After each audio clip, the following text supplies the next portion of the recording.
ಮೊದಲನೆಯ ಪ್ರಶ್ನೆ, ಭಾರತದಲ್ಲಿ ಅತಿದೊಡ್ಡ ಜೈಲು ಎಲ್ಲಿ ಕಂಡುಬರುತ್ತದೆ? A Hubballi, B Delhi, C Bihar, D Goa.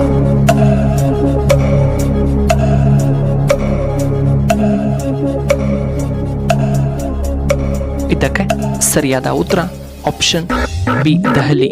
ಇನ್ನು ಎರಡನೆಯ ಪ್ರಶ್ನೆ, ಹೃದಯಾಘಾತ ಬರುವ ಮುನ್ನ ಯಾವ ಸೂಚನೆ ನಮಗೆ ಸಿಗುತ್ತದೆ?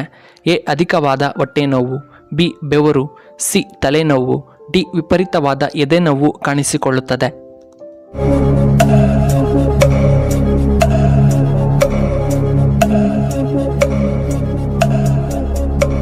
ಇದಕ್ಕೆ ಸರಿಯಾದ ಉತ್ತರ ಆಪ್ಷನ್ ಡಿ ವಿಪರೀತವಾದ ಎದೆನೋವು.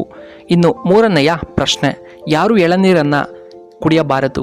ಎ ಅಲ್ಸರ್ ಸಮಸ್ಯೆ ಇರುವವರು, ಬಿ ಕಿಡ್ನಿ ಸಮಸ್ಯೆ ಇರುವವರು, ಸಿ ಮಧುಮೇಹಿಗಳು, ಡಿ ಗ್ಯಾಸ್ಟ್ರಿಕ್ ಸಮಸ್ಯೆ ಇರುವವರು.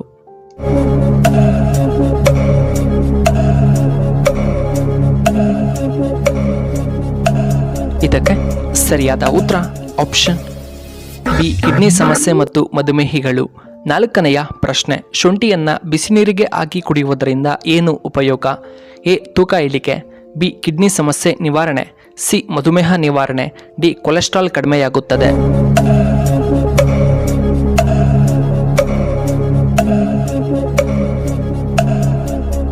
ಇದಕ್ಕೆ ಸರಿಯಾದ ಉತ್ತರ ಆಪ್ಷನ್ ಎ ತೂಕ ಇಳಿಕೆ ಮತ್ತು ಕೊಲೆಸ್ಟ್ರಾಲ್ ಕಡಿಮೆ. ಐದನೆಯ ಪ್ರಶ್ನೆ, ಇಂಡಿಯಾದಲ್ಲಿ ಮೊಟ್ಟಮೊದಲ ಇಂಟರ್ನೆಟ್ ಆರಂಭವಾಗಿದ್ದು ಯಾವ ವರ್ಷದಲ್ಲಿ?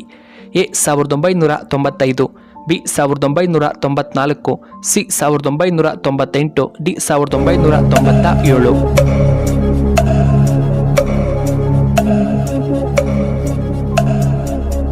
ಇದಕ್ಕೆ ಸರಿಯಾದ ಉತ್ತರ ಆಪ್ಷನ್ ಎ 1995. ಆರನೆಯ ಪ್ರಶ್ನೆ, ಕರ್ನಾಟಕದ ರಾಜ್ಯ ಮರ ಯಾವುದು?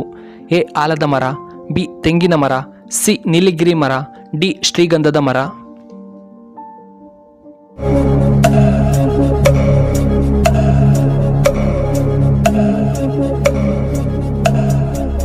ಇದಕ್ಕೆ ಸರಿಯಾದ ಉತ್ತರ ಆಪ್ಷನ್ ಡಿ ಶ್ರೀಗಂಧದ ಮರ. ಏಳನೆಯ ಪ್ರಶ್ನೆ, ಏಲಕ್ಕಿಯಲ್ಲಿ ಯಾವ ವಿಟಮಿನ್ಸ್ ಕಂಡುಬರುತ್ತದೆ?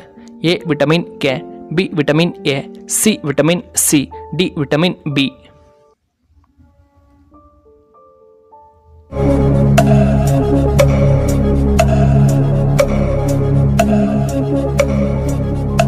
ಇದಕ್ಕೆ ಸರಿಯಾದ ಉತ್ತರ ಆಪ್ಷನ್ ಬಿ ವಿಟಮಿನ್ ಎ. ಇನ್ನು ಎಂಟನೆಯ ಪ್ರಶ್ನೆ, ಆಲ್ಕೋಹಾಲ್ ಮೆದುಳಿಗೆ ತಲುಪಲು ಎಷ್ಟು ಸಮಯವನ್ನು ತೆಗೆದುಕೊಳ್ಳುತ್ತದೆ?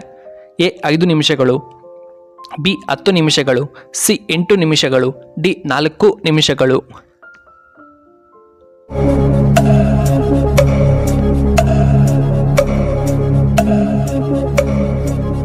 ಇದಕ್ಕೆ ಸರಿಯಾದ ಉತ್ತರ ಆಪ್ಷನ್ ಎ ಸಾಮಾನ್ಯವಾಗಿ 5 ನಿಮಿಷಗಳು. 9ನೆಯ ಪ್ರಶ್ನೆ, ಕಣ್ಣಿನ ಪೊರೆ ಸಮಸ್ಯೆ ತಡೆಗಟ್ಟಲು ನಾವು ಏನನ್ನ ತಿನ್ನಬೇಕು?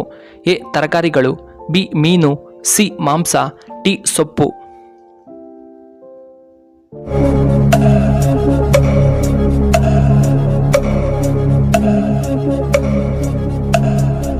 ಇದಕ್ಕೆ ಸರಿಯಾದ ಉತ್ತರ ಆಪ್ಷನ್ ಬಿ ಮೀನನ್ನ ತಿನ್ನಬೇಕು. ಇನ್ನು ಕೊನೆಯದಾಗಿ 10ನೆಯ ಪ್ರಶ್ನೆ, ಮನೆಯ ಈ ದಿಕ್ಕಿನಲ್ಲಿ ಗಡಿಯಾರ ಹಾಕಿದರೆ ವಿಪರೀತ ಸಾಲಗಳು ಬರುತ್ತೆ.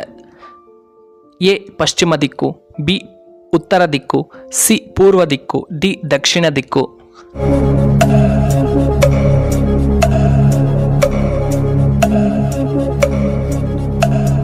ಇದಕ್ಕೆ ಸರಿಯಾದ ಉತ್ತರ ಆಪ್ಷನ್ ಎ ಪಶ್ಚಿಮ ಮತ್ತು ಡಿ ದಕ್ಷಿಣ ದಿಕ್ಕಲ್ಲಿ. ಹೌದು ಪ್ರಿಯ ವೀಕ್ಷಕರೇ, ಜ್ಯೋತಿಷ್ಯ ಶಾಸ್ತ್ರದ ಪ್ರಕಾರ ಈ ದಿಕ್ಕಿನಲ್ಲಿ ನಾವು ಗಡಿಯಾರವನ್ನು ಹಾಕಿದರೆ ಈ ದಿಕ್ಕುಗಳು ಹೆಚ್ಚಾಗಿ ಸಾಲವನ್ನು ಆಕರ್ಷಣೆ ಮಾಡುತ್ತವೆ.